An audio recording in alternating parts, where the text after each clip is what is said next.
Oh, Derek. That's not where the maple syrup is supposed to go. Or is it?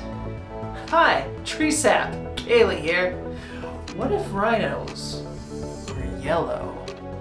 Today's work is on the computer.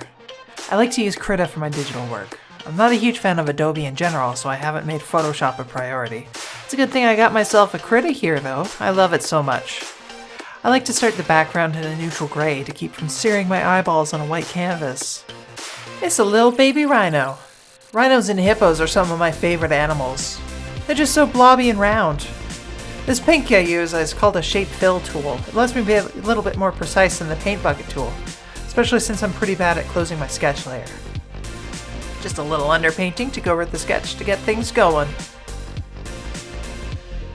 So I start with the legs, one bit at a time. I want a nice bright yellow for the skins and a mix of red and purple for the shadows. It started as a way to keep my pastels more or less evenly used, but now I like how it looks. It's a bit hard to tell what species of rhino this actually is. It has to be either an Indian or a Javan rhino, based on the single bitty horn I got going on. At the end of the day, I guess a rhino doesn't care what you call it, though.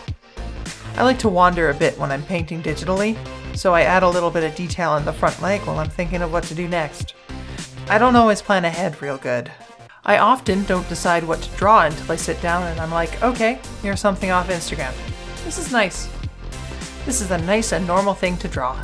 I keep turning the sketch layer off to get a better view of what the whole piece looks like. I end up putting an inking layer over top the paint layer, but it's a good idea to keep it looking cohesive of itself.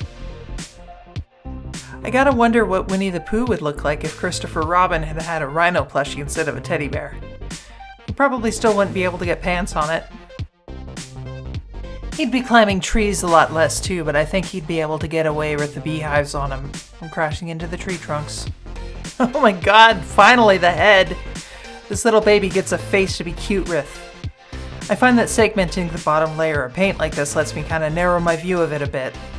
I don't usually do this when it's a whole single thing like a face, but when it's a bunch of gangly limbs on a squat little megafauna like my little guy here, it helps to take it one piece at a time. After all, you know what they say.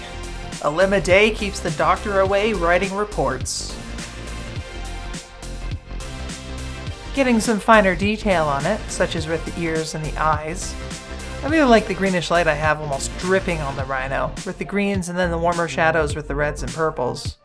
You'd think color would be easier with the entirety of the rendered spectrum at your fingertips, but I find it almost paralyzing. I've heard it said that limitations are what make art possible. Now don't get me wrong, I'm definitely not saying that digital art isn't real art. Please don't misunderstand me on this. What I'm saying is, limiting yourself makes your monkey brain look for ways to get around the system you've set up. Here I am, considering my options for the next move, whether it's cleaning up the paint layer for a lineless look, or if I put an ink line on it. As I said before, I end up putting some ink on it, but it's always a feeling of defeat when I do that. I really like the look of a lineless painting. Oh, but it does get a pop from the line work though, I can't deny that. Nice and thick and chunky, just like my little guy here. Since the little guy is the main focus, I don't want a complicated background to make it messy, so here's a nice gradient of pinks to set it up. A little drop shadow for my little lemon man and we're done. And that, my dear viewers, is a little baby that grows up to be a charming gentleman. Alright, there you have it. Little baby lemon rhino. There's no printout today, it's not going on the wall. Yet. Maybe if I get enough of these, I'll put in an order at London Drugs and we'll see what goes on there. But until then, it's just gonna sit on my computer. Just like this, just nice and tidy. If you like this video, please remember to like and subscribe.